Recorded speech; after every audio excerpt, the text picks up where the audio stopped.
Ya, oke. Jadi kita sekarang lagi di dalam buku Yakobus dan hari ini adalah pasal 4, Yakobus 4 ya. Jadi detail saya untuk hari ini adalah benarkah waktu itu adalah uang ya? Jadi banyak orang yang bilang begini kan, waktu adalah uang.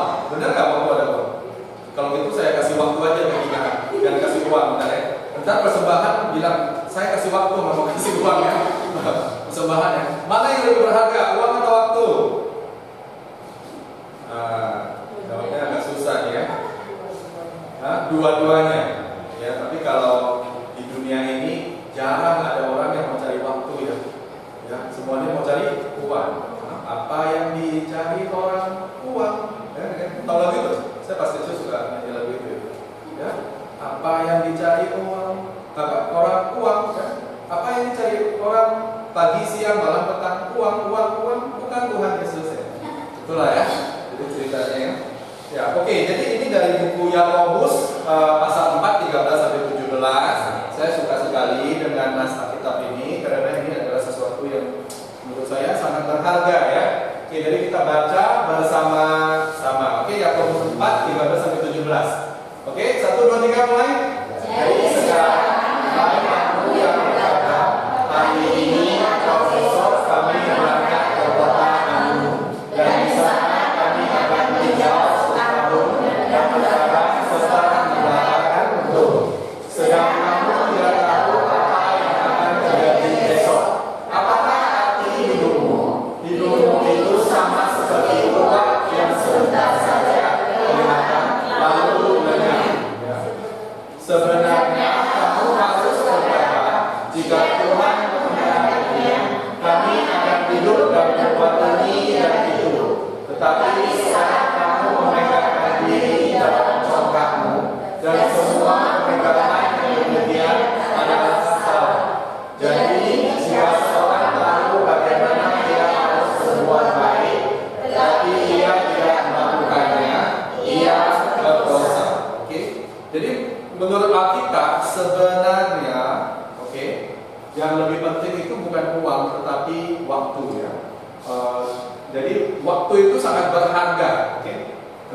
Ini ada seseorang pengarang di Amerika yang bilang begitu ya. Waktu itu lebih berharga dari uang. Kenapa? Kamu bisa menghasilkan uang, tapi kamu tidak bisa menghasilkan waktu ya. Kalau waktu itu sudah lewat, tapi uang bisa dicari lagi.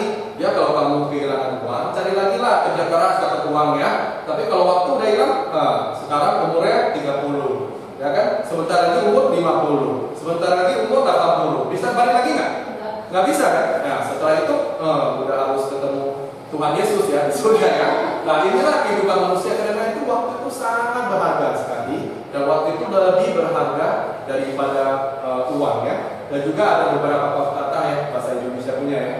Ya, dan saya suka ini ya, ini yang dikasih tahu. Saya pernah kenal ada orang tua ya yang menasihatkan saya begini. Dia bilang begini ya, tapi ini pakai bahasa Inggris, jadi bahasa Indonesia mungkin ya dilihat dulu ya. Jadi dia bilang begini ya, kamu itu kalau orang muda kamu harus mengerti ya, itu waktu itu sangat berharga. Kenapa?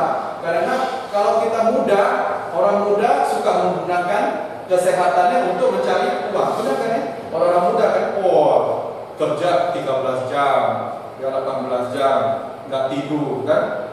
Untuk apa? Dapat uang. Kemarin saya nonton film Korea sama istri saya ya, itu mengenai real estate itu apa ya?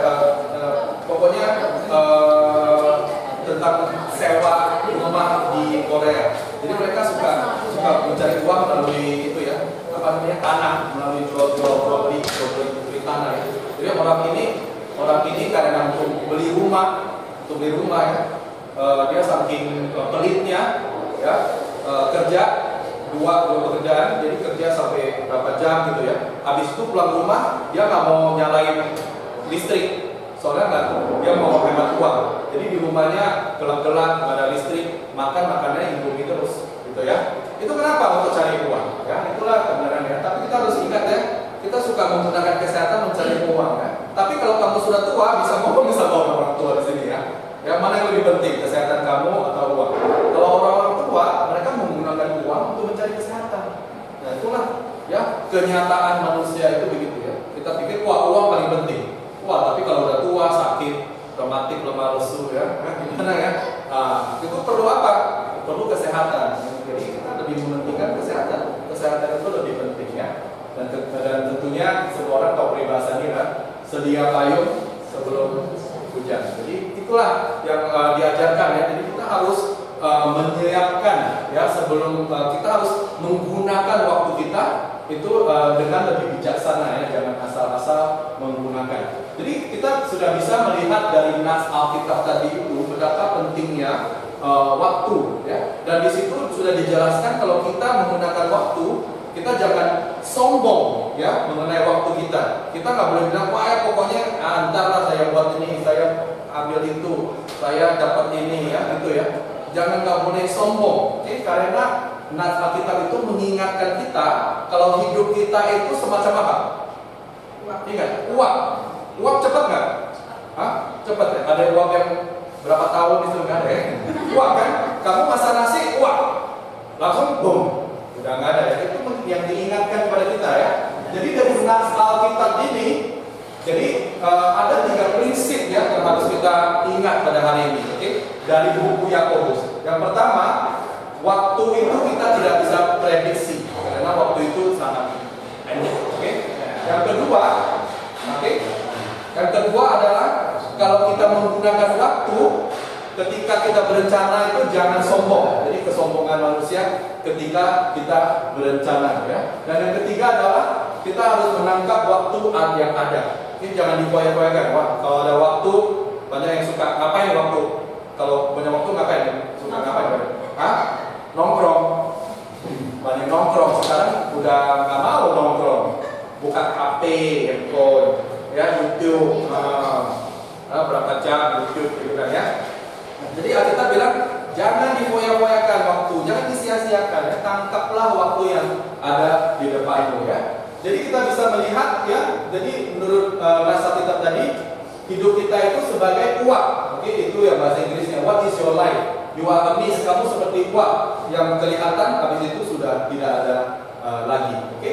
Jadi yang pertama adalah waktu yang tidak menentu ya. Jadi di ayat 14 bisa dilihat dibilang hidupmu itu sama seperti uap yang sebentar saja kelihatan lalu lenyap ya. Banyak mungkin yang di sini berpikir mana kayak uap bosu. Nenek saya 95 tahun. Lama nggak 95 tahun? Lama nggak? Lama kan? Kayaknya lama sekali. 2 jam aja lama ya.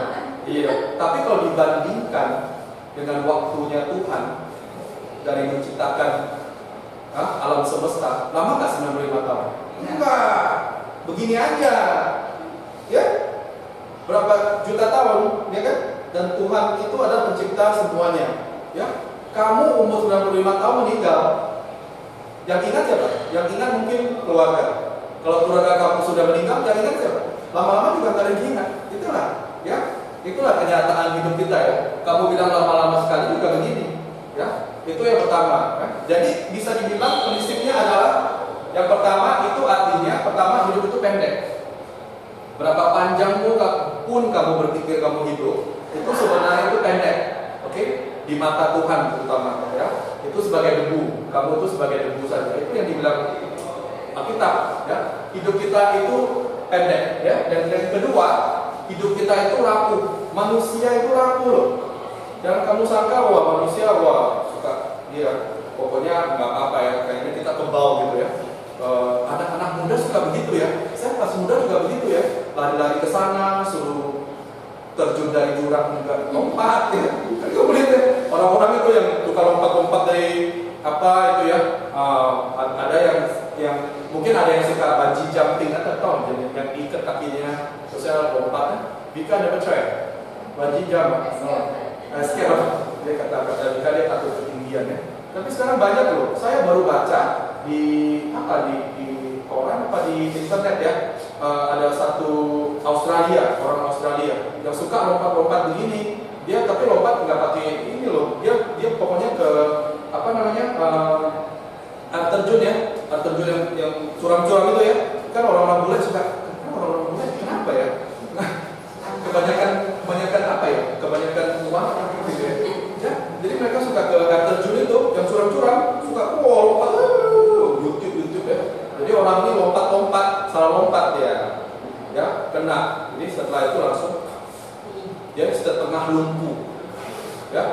setengah lumpuh, nggak bisa jalan lagi.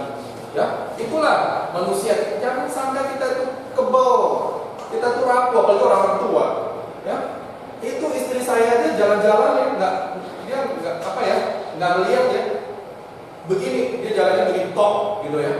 Langsung retak loh kakinya. Tapi emang istri saya emang tulangnya kayak kerupuk sih ya. Tulangnya itu memang rapuh sekali ya. Dia padahal jalan loh, bukannya lari, bukannya terbang-terbang, bukannya apa gitu ya. Jalan kaki aja salah jeprek, wah langsung rumah sakit retak. Ya, apalagi orang tua tuh, kalian kan jaga orang tua kan? Kepleset aja, wah masuk rumah sakit, wah sini udah remuk lah, apa segala banyak gitu. Jadi jangan sangka ya. Jadi kita harus mengingat hidupmu itu dua, satu pendek, itu pendek sekali. Ya. Biarpun kamu hidup panjang juga itu termasuk pendek. Tapi banyak yang nggak hidup panjang. Ya. Kita bilang hidup kita itu 70 atau 80 tahun. Tetapi biarpun kamu hidup 70-80 tahun, itu penuh dengan apa? Sengsara. Oke, itu kata Mazmur tuh. Ya, biarpun kamu hidup sampai lama ya, banyak. Belum tentu hidupmu itu enak ya, banyak yang sengsara. Oke, jadi hidup kita itu pendek, jadi jangan disia-siakan. Dan yang kedua itu adalah hidup kita itu rapuh. Kapan saja itu sesuatu bisa terjadi. Oke, jadi saya ingat ya dulu ya pas lagi muda dan masih langsing dan masih cakep gitu ya. Dan waktu itu liburan ke Medan. Waktu itu kakak saya itu ada di daerah Brastagi ya, namanya Bandar Baru. Itu adalah STT sekolah teologi ya, karena kakak saya kan rektor ya. Jadi kita di situ tuh pegunungan nggak enak lah ya. Jadi saya lagi liburan di situ. Nah waktu itu liburannya juga lumayan penting ya, karena waktu itu saya mau introduce apa namanya ya? Saya mau mengenalkan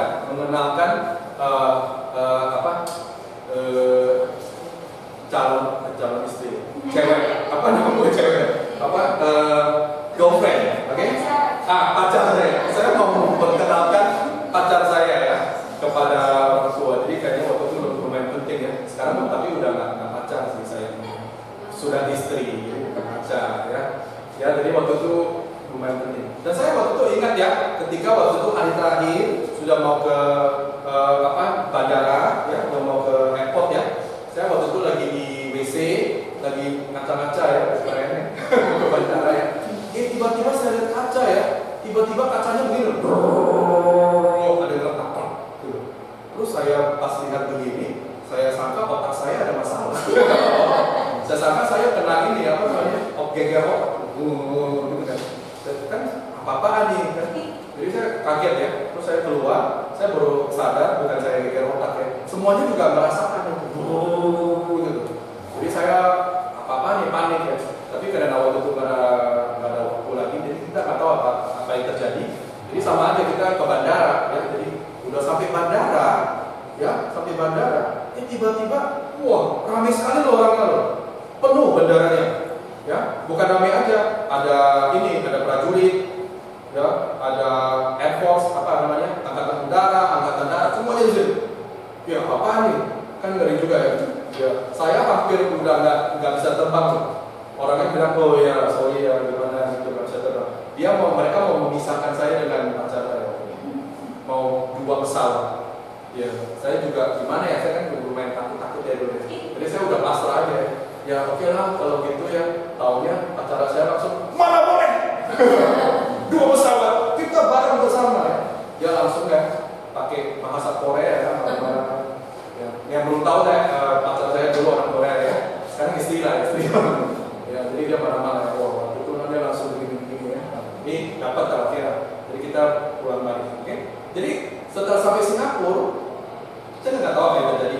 Baru baca koran, tahu apa yang terjadi? Pada tahun itu tsunami-nya di Aceh. Tahu berapa jauh Aceh? Dari Medan. Tahu berapa jauh? 8 jam. Kencing kan? Oh 12 jam itu lebih lama lagi. Kok aneh, kok lama sekali mobilnya kamu? Kata bapak 7 jam, mungkin dia tancap ya. Katanya 7-8 jam atau 12 jam lah ya. Itu bawa mobil ya. Ya tsunami. Tapi itu tsunami-nya di Aceh, kerasanya di Medan. Itu 8 jam loh.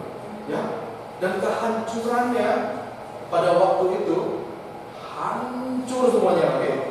Jadi banyak juga orang-orang gereja yang kita di Banda Aceh kena semuanya. Jadi kita juga ada kenal keluarga-keluarga, karena papa saya dulu di Banda Aceh, keluarga-keluarga yang hilang semua keluarganya. Ada satu orang, dia karena kerja di Medan, ya, dia terselamat, tapi keluarganya semuanya habis. Okay. Dan waktu itu dia pernah bilang ke papa saya selama hidup saya itu ya tidak pernah kebayang ya, saya pagi keluar untuk kerja, malam keluarga habis. Tidak ada di dalam rencana saya, tidak ada. Tapi inilah kenyataan manusia. Ya. Kamu sangka setiap hari itu enak-enak ya, pasti selamat gitu ya apa ya. Kamu bisa selamat, bisa menghirup udara, semuanya karena karunia Tuhan. Setiap hari. Oke, jadi kita berterima kasih kepada Tuhan. Hancur semuanya. 250.000 orang. Tahu nggak berapa banyak 250.000 orang? Ya, kamu berderet-deret dari tingkat 4 ke tingkat 1 berderet-deret itu belum sampai 250.000 orang. Ya. Kita dulu aja pas lagi kebaktian besar dari tingkat 4 sampai 1 penuh itu baru 1.000 orang. Ini 250 orang. Ya. Jadi inilah kenyataan manusia kita pada waktu itu. Jadi kita harus ingat, inilah yang dikasih tahu Yakobus. Kamu jangan gaya papaya, dia bilang. Kamu jangan sok-sokan, ya. Kamu tahu nggak hidup kamu itu seperti uang. Ya, jadi kamu jangan merasa, wah Tuhan kamu siapa? Saya hebat nih, uang saya di 50 juta baru berapa ya sekarang? Ya, 5M apa di mata Tuhan? Wah Tuhan bukan nih, lihat kekuatan saya, nggak ada apa-apanya di mata Tuhan. Jadi kita harus mengingat waktu yang tidak menentu ya. Dan karena itu Tuhan bilang jangan sombong, jangan sombong. Jadi di pasal 13 dia bilang begini. Jadi sekarang kamu berkata hari ini atau besok kami berangkat ke kota Anu, ya kota manapun juga ya, kota Anu ya. Yang di sana kami akan tinggal setahun dan berdagang serta mendapat untung ya. Kalau kamu baca ini, masalahnya apa sih? Ada salahnya di sini. Masa rencana aja nggak boleh? Berarti ntar ke Paidapan nggak boleh, kamu nggak boleh berencana. Jadi kalau gitu kita perayaan ulang tahun kita nggak boleh berencana. Apakah gitu yang dibilang itu? Apakah itu yang dibilang Yakobus? Nggak boleh berencana? Nggak boleh. Boleh.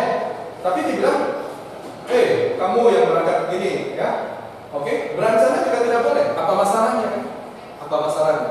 Jadi di dalam Alkitab itu memang tidak ada salahnya berencana. Sebenarnya kalau kalian baca Alkitab itu bagus untuk berencana, jangan masalah-masalah aja gitu ya. Berencanalah, oke?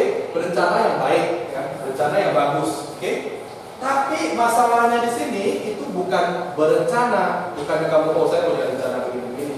Tetapi masalahnya adalah sikap hati manusia, postur hati manusia.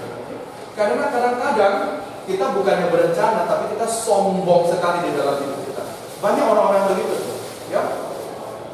Sebelum nih ya, banyak sekali. Misalnya kalau kamu bilang ya sama orang-orang yang kaya raya sekali, mereka banyak sekali berencana kan. Mereka bilang, wah nggak apa-apa, 2 tahun lagi saya akan bangun ini, bangun itu, bangun ini ya.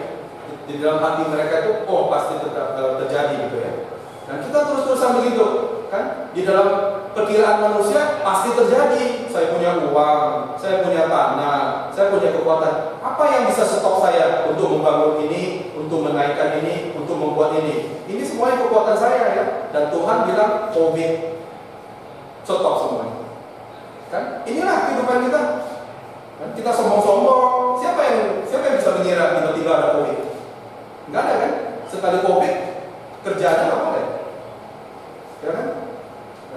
Karena itu kita harus tahu dan kita harus sadar, kamu memang bisa berencana, tetapi yang menentukan rencanamu itu bukan kamu, itu Tuhan yang menentukan rencanamu.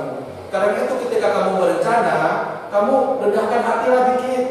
Kamu bilang Tuhan saya mau begini, semoga ini di dalam kehendak Tuhan.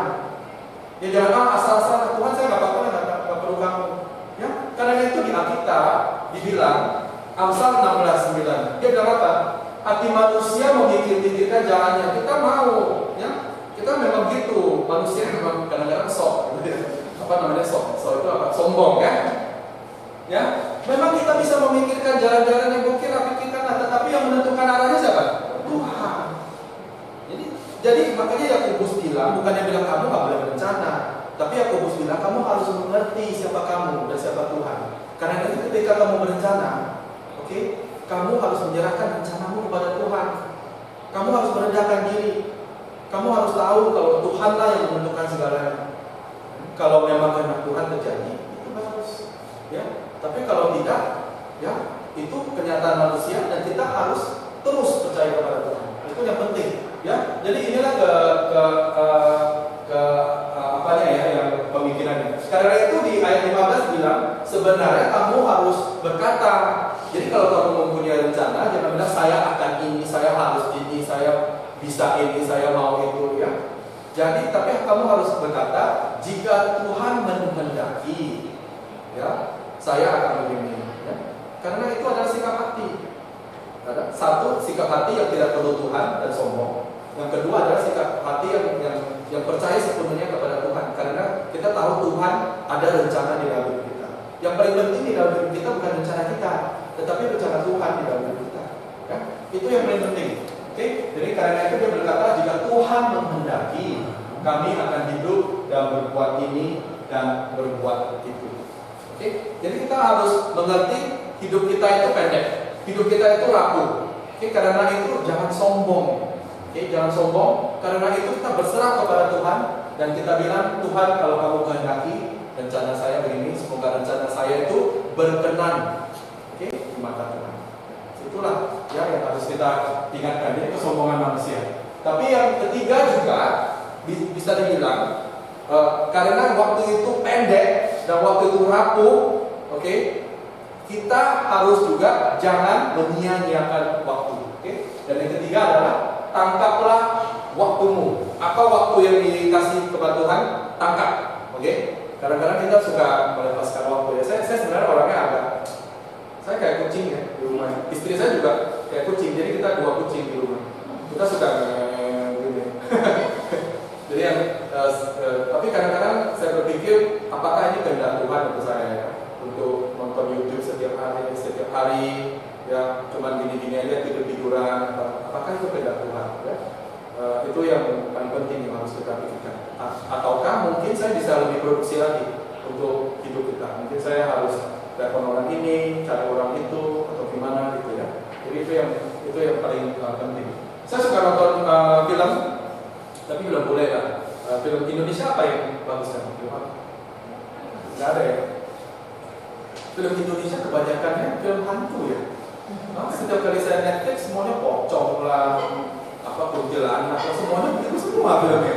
Jadi saya mau nonton juga males ya. Jadi saya nggak tahu lah film Indonesia apa ya. Tapi saya suka sekali dengan film ini. Namanya Lord of the Rings. Oke, Lord of the Rings. Nggak ada yang tahu film ini kan? Ada kalau yang Indonesia pernah nonton? Jika you watch Lord of the Rings before, you heard of it though. You gotta watch it.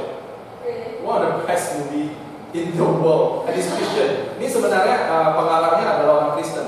Ini namanya Tolkien. Dia orang Katolik. Ya. Jadi ketika dia menulis cerita ini, itu kita bisa melihat kekristenannya atau ada sedikit pengajaran Kristusnya di dalamnya. Dan Tolkien ini yang pengarang ini, dia sebenarnya merubah hidup satu pengarang lagi namanya C.S. Lewis. C.S. Lewis ya? So he actually converted C.S. Lewis. Dia yang membuat C.S. Lewis menjadi Kristen. Oke, C.S. Lewis itu pengarang Kristen yang terkenal ya. Oke, jadi ceritanya ini cerita fantasi ya. Kalau di Indo juga ada cerita fantasi lah. Apa sih cerita Rama, Bima gitu ya? Gatot Kaca gitu ya. Nah, Coklat Tingkir. Coklat Tingkir, di sini Coklat Tingkir. Coklat Tingkir. Wiro Sableng.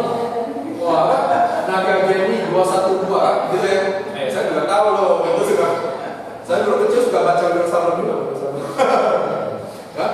Ya, tapi ini cerita fantasi bule, ya, namanya Lord of the Rings, ya. Ya, jadi saya juga susah ya kasih tahu ceritanya apa ya, tapi pokoknya ada malapetaka besar ya. Jadi banyak sekali kerajaan-kerajaan yang diserang. Jadi banyak sekali mereka itu sudah banyak sekali malapetaka gitu ya. Jadi mereka harus fight back. Maksudnya mereka harus Oke, jadi ada percakapan antara orang yang di tengah ini, namanya Frodo. Dia itu bukan manusia biasa ya, dia itu adalah namanya Hobbit. Oke, jadi dia ada kayak manusia yang jenis lain. Oke, dan dia percakapannya antara ini orang muda ini dan juga orang tua yang di belakang. Lihat orang tua yang di belakang itu yang semuanya putih. Oke, itu namanya Gandalf. Oke, itu namanya Gandalf. Ini namanya Frodo. Dan waktu itu mereka ada percakapan yang begini ya. Oke, jadi Frodo bilang kepada Gandalf, karena waktu itu ada malapetaka yang besar. Dia bilang, saya harap ini tidak terjadi di masa hidup saya. Ya. Jadi karena Gandalf bilang, ini dulunya begini, ini malapetaka ini. Dan Frodo bilang, saya harap tidak terjadi di masa hidup saya. Ya, dan Gandalf bilang begini, saya juga, kata Gandalf ya. Dan juga semua yang menyaksikan masa-masa suram itu. Jadi mereka bilang, saya juga gak mau kalau melihat malapetaka. Saya juga nggak mau kalau melihat perang, saya juga nggak mau ya. Tetapi ini bukan kita yang menentukan, ya kan? Tapi apapun yang terjadi di dalam hidup kita, bukan kita yang menentukan. Kita nggak bisa menentukan. Ya, kita bisa melihat dunia sekarang ya, benar-benar tak tentu, tidak tentu. Siapa yang menentukan? Bukan kita, ya. Tuhan yang menentukan. Ya. Jadi kita harus teguh terus ya. Jadi apanya intinya adalah kita tidak bisa menentukan waktu yang sekarang ini. Kita nggak bisa bilang, nggak enak waktu ini, saya mau ganti waktu lah. Gimana ganti? Orang-orang yang lahir pada zaman Perang Dunia Kedua, mereka bisa bilang nggak mau lah saya Perang Dunia Kedua. Saya mau hidup di tahun 2025 aja biar bisa makan chicken rice di Singapura. Bisa nggak? Nggak bisa kan? Ya kan? Orang-orang yang bangun gereja ini mereka melalui Perang Dunia Kedua. Ya? Mereka bisa ganti waktu nggak? Sekarang nggak bisa, tapi mereka harus melalui. Makanya kata Gandalf kepada Frodo, saya juga nggak mau. Ya, waktu yang begini siapa yang mau? Waktu suka, waktu susah, waktu nggak enak, saya juga nggak mau. Tetapi ini bukan kita yang menentukan. Dan dia setelah itu dia bilang begini, apa yang harus kita tentukan adalah apa yang bisa kita perbuat, bukan yang harus kita perbuat ya. Apa yang bisa kita perbuat dengan waktu yang telah diberikan kepada kita. Mengerti? Jadi kita tidak bisa menentukan waktu, tetapi kita bisa menentukan apakah yang bisa kita berbuat sekarang. Memang waktunya nggak enak, memang waktunya suka, ya. Tetapi kita harus menentukan, karena waktu itu suka, apa yang kamu akan berbuat? Apakah kamu akan lari ke rumah, tidur-tiduran? Apakah kamu akan ke gunung? Apakah kamu akan menggali lubang? Atau kamu akan bilang karena waktu itu suka, ya. Tapi saya percaya bahwa Tuhan meletakkan saya di sini. Pasti ada tujuannya. Di waktu suka dan di waktu senang pasti ada tujuan Tuhan. Ya, karena itu saya mau ikut terus, oke, dengan Tuhan, oke. Jadi bukannya kalau waktu enak saja ya. Jadi kita punya pilihan. Pada waktu suka, pilihannya adalah apa yang akan kamu berbuat pada waktu sekarang. Sekarang kamu di Singapura, sekarang kamu bekerja di sini, sekarang majikan kamu yang dikasih itu ada kehendak Tuhan. Kamu harus percaya itu, oke? Ya, kalau enggak kamu dimajikan ganti terus ya. Tapi di dalam semua yang kamu lalui itu pasti ada kehendak Tuhan. Jadi kamu harus percaya. Jadi kamu ya jangan cuma saya mau ganti majikan lah, bosku saya mau ganti majikan. Tetapi juga kenapa saya di sini? Mungkin Tuhan ada caranya. Mungkin Tuhan saya meletakkan di sini karena ada kehendaknya. Apakah kehendak Tuhan itu? Jadi kamu harus berpikir ini sudah dikasih kepada saya. Ini waktunya. Oke, tidak bisa ganti lagi, tidak bisa ganti waktu. Oke, sekarang pertanyaannya adalah apa yang akan kamu berbuat dengan waktu ini? Apa yang kamu? Itu yang kamu bisa menentukan. Oke, dan itulah yang paling penting ya. Itu kata dari Lord of the Rings ya. Oke, satu lagi film ya. Satu lagi film. Ada satu lagi film yang dulunya saya pernah nonton juga ya. Jadi film ini agak berbeda sekali dengan film ini kan film fantasi, itu film satu lagi ya. Ada satu lagi film yang namanya Dead Poets Society, okay? I think Mika you watch this, right? No, this is our old movie lah, okay? Jadi film ini menurut saya film yang sangat bagus sekali ya. Jadi film mengenai sekolah. Jadi ini banyak orang-orang sekolah ini kira-kira sekolah orang-orang kaya lah. Dan mereka mempunyai guru yang unik. Gurunya itu sangat eksentrik, sangat unik sekali ya. Dan gurunya itu Kalian tahu lah ya, kalau kamu ke sekolah orang-orang kaya, apa yang mereka kasih tahu kepada anak-anaknya? Belajar, belajar, belajar, belajar, belajar, belajar. Ya, ada yang majikannya dari ICS atau SCGS, NGS, ada sekolah-sekolah kaya di Singapura ya. Kamu bisa lihat anak-anak yang stres gitu. Karena belajar, belajar, belajar, belajar, belajar, belajar terus ya. Jadi ini di sekolah-sekolah orang kaya. Tapi guru yang di sini ini agak unik. Dia agak seni. Jadi dia tidak mau cuma anak sekolahnya belajar ya. Dan pada suatu waktu di dalam film ini ya, pada suatu waktu dia panggil murid-muridnya, murid-murid ayo ke sini gitu ya. Terus dia bawa murid-muridnya ke satu aula. Nah, aula itu penuh dengan penuh dengan foto-foto orang-orang terkenal, tapi yang sudah mati. Tahu lah ya, misalnya kamu ke aula ada foto-foto presiden yang sudah meninggal, tahu lah ya, siapa lah, mungkin presiden siapa lah, yang banyak yang begitu ya. Kalau kamu ke bawah juga banyak. Kamu ke tingkat 1 itu di kiri kanan itu ada sejarah. Ya, banyak orang-orang yang ini ya. Namanya siapa? Kita ada Johnson, namanya Johnson. Di atas ini ya, itu ada mimbarnya. Johnson itu adalah pengkhotbah terkenal di sini. Dia waktu itu dia di sini khotbah beberapa hari ya. Banyak juga dia khotbahnya sampai keringatnya seperti darah kata orangnya ya. Dia keringatnya dia khotbah kayaknya 7-8 hari ya. 2000 lebih orang percaya. Nah, itulah kekuatan itu Johnson di atas ya. Jadi banyak orang yang terkenal begini ya. Dan dia bawa murid-muridnya, ayo lihat nih orang-orang yang terkenal gitu ya. Terus dia tanya mereka, ini kalau orang-orang terkenal sekarang di mana orang-orang terkenal ya? Terus mereka nggak tahu. Terus dia bilang, ini sekarang orang-orang terkenal ini sekarang semuanya ya sudah ditanam sebagai makanan untuk ulat ya. Biarpun kamu sebagaimanapun kamu terkenal, kamu pasti akan mati dan menjadi makanan untuk ulat. Tidak peduli kamu itu adalah presiden lah, siapa ya. Nah, dan setelah itu dia oke, ya, take time, oke. Ya, setelah itu dia tanya lagi. Ya, kalau orang-orang mati ini bisa berbicara, mereka pasti ngomong apa? Apa yang mereka mau bilang? Ya, apa yang mau mereka bilang kasih tahu kepada semuanya? Setelah itu dia bilang begini, kalau mereka bisa ngomong, mereka pasti bilang seize the day, carpe diem, tangkaplah waktunya. Ya, kalau bagi orang-orang yang sudah meninggal, kalau dia bisa dapat waktu lagi, dia pasti bilang jangan sia-siakan waktumu. Waktumu itu penting. Ya, kamu tidak akan mendapatkan waktu lagi. Saya mau dapat waktu tapi nggak bisa, udah meninggal. Ya, karena itu kamu jangan sia-siakan. Ya, pasti mungkin ketika kita tua, ketika kita melihat anak kita, cucu kita, ya yang memfoya-foyakan waktu, kita pasti sakit kan? Ya, keliuran, dan kita bilang jangan sia-siakan waktumu.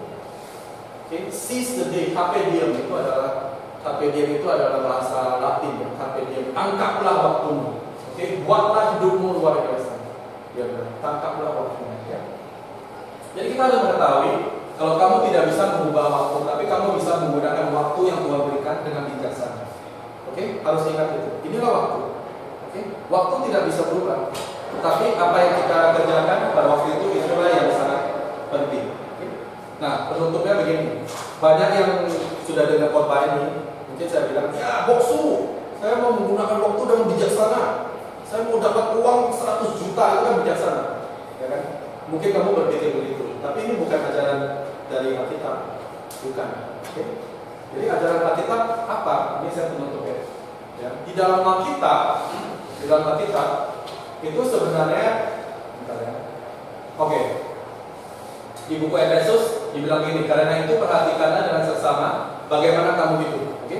Jadi karena jangan seperti orang bebal, tetapi seperti orang arif. Dan bilang apa? Pergunakanlah waktu yang ada, karena hari-hari ini adalah jahat. Jadi jangan kamu harus hidup sebagai orang bijaksana. Kamu harus menggunakan waktu dengan bijaksana. Oke? Itu kata Efesus ya. Jadi kita harus hidup dengan bijaksana ya, bukan dengan mensia-siakan waktu, tetapi dengan menggunakan waktu kita sebaik-baiknya. Oke? Nah, di dalam Alkitab sebenarnya kata waktu itu ada dua kata. Oke? Kalau kamu mau serius ya dengan Alkitab ya, itu bisa menjadi sebuah pemegangan yang sangat indah sekali ya. Jadi di dalam Alkitab ada dua kata untuk waktu ya. Satu namanya kronos. Ini semuanya bahasa Yunani ya. Sorry, bukan. Yunani. Ibrani is Jew. Yunani is Greek. Ini Greek ya. Bahasa Yunani itu satu yang namanya kronos, satu lagi namanya kairos. Okay? Sebenarnya ada orang di sini yang menamakan anaknya kairos. Ya, jadi menurut saya itu nama yang sangat luar biasa ya. Satu kronos, satu lagi kairos. Apa itu kronos? Kronos adalah perputaran waktu biasa. Jadi sekarang kadang-kadang kronos, kamu sekarang entar makan kronos, itu namanya kronos ya. Jadi jam 1, jam 2, jam 3, jam 4, pokoknya perputaran waktu biasa lah. Oke? Ini adalah waktu sesuai kronologi atau sesuai waktu yang berurutan ya. Jam 3, jam 4 itu sebenarnya waktu. Jadi kita sebagai orang, kadang-kadang pengertian kita mengenai waktu itu adalah kronos. Jadi kita berpikir cuma, sekarang jam 3, habis itu jam 4, jam 5 makan, jam 6 tidur gitu kan. Jam 7 mandi. Ya, kita terus saja setiap hari. Jadi tiba-tiba 10 tahun, 20 tahun. Jadi kita cuma jadi tua aja, tapi kita tidak hidup dengan bijaksana. Ya. Jadi kalau kita jadi tua aja itu memang semua orang juga jadi tua, tapi belum tentu semua orang jadi bijaksana, ngerti? Ya, belum tentu orang tua itu bijaksana. Kadang-kadang orang tua itu hanya tua aja, karena dia nggak belajar. Dia tidak menggunakan waktu dengan bijaksana. Ya, karena itu kamu harus bukan saja tua, tapi juga bijaksana. Oke? Nah ini kronos. Tetapi ada satu kata lagi adalah kairos di dalam Alkitab. Nah kairos ini sangat indah sekali, karena kairos adalah waktu Tuhan yang khusus. Oke, ini waktu yang spesial. Oke, di mana Roh Kudus bekerja di antara kita, dan kita bisa merasakannya. Oke, kita bisa merasakannya. Oke, dan karena itu kita harus mengerti bahwa Roh Kudus berada di dalam hidup kita setiap hari, dan kita harus taat dan turut kepada Roh Kudus ketika Tuhan meminta. Nah, kairos itu begini. Oke, kadang-kadang kamu makan siang, mungkin ya sama majikan, itu bisa kronos. Maksudnya ya ngomong aja gitu ya. Tapi ketika mungkin kalau kamu makan siang dengan majikanmu, tiba-tiba majikanmu mungkin yang curhat. Nah sekarang kamu gimana? Kamu bisa diem aja. Nggak ada masalah dengan saya ini. Ya. Saya cuma bekerja aja dapat uang. Ya. Atau kamu bisa dengan kekuatan Roh Kudus bilang, kasihlah firman Tuhan ke dalam hidup mereka. Kasihlah. Bilanglah saya mau berdoa untuk kamu. Ya. Nah saya percaya kalau kamu semua orang Kristen ada Roh Kudus di dalam kamu, dan Roh Kudus di dalam kamu itu terus berbicara. Ya, kadang-kadad kamu mau berbuat dosa, Roh Kudus bilang janganlah, kamu itu dosa. Ya, dan kadang-kadang Roh Kudus bilang kamu ngomonglah sama orang ini. Ya. Sekarang masalahnya adalah kamu mau taat nggak dengan Roh Kudus? Kalau kamu tidak taat, kronos itu berarti jalan berputar aja. Pura-pura cuek lah saya, nggak mau lah kamu. Tetapi kalau kamu mau taat kepada Roh Kudus, kairos, itu indah. Karena Roh Kudus terus bekerja. Ya. Banyak hanya begini kan? Mungkin kamu lagi di PL mau ngomong sama orang kan, gimana keluarga mereka menyakiti mereka lah, suami saya begini-begini. Kamu bisa diem aja. Ya nggak ada masalahnya sama gua saya datang ke sini cuma buat makan aja. Sate, ada sate itu. Ada makanan gratis. Ya kan? Kadang-kadang. Atau kamu bisa mengikuti Roh Kudus bilang, kasihlah. Apa yang kasihlah kasih Tuhan kepada mereka. Bilang kepada mereka, Tuhan kasih mengasihi. Kamu mau taat nggak? Itu yang pertanyaannya. Sayangnya kebanyakan orang tidak mau taat. Ya, jadi kita harus berdoa kepada Tuhan. Saya percaya kalau Tuhan bekerja dan Roh Kudus bekerja. Pertanyaannya bukannya, apakah saya pintar? Saya nggak pintar, saya nggak bisa ngomong. Tapi Roh Kudus bisa kasih tahu apa yang kamu harus ngomong. Sekarang pertanyaannya adalah, kamu taat atau tidak? Oke, kairos. Pergunakanlah waktu dengan bijaksana. Ya, bijaksana, menuruti kehendak Tuhan. Dan Tuhan bisa membuat semua ini menjadi indah. Saya percaya. Oke? Ya, mari kita tutup dalam doa. Tuhan, saya terima kasih untuk firman ini. Kami berdoa Tuhan supaya kita tidak hanya melewati waktu menyia-nyiakannya, tetapi kami mau taat dengan Tuhan dan juga pekerjaan Roh Kudus kami mengerti bahwa kami bisa dipakai untuk Tuhan untuk berbuat sesuatu yang luar biasa. Kami percayakan kekuatan Roh Kudus yang melampaui kekuasaan kita, Tuhan. Dan karena itu kami menyerahkan waktu kita kepada Tuhan dan kita terus maju di dalam nama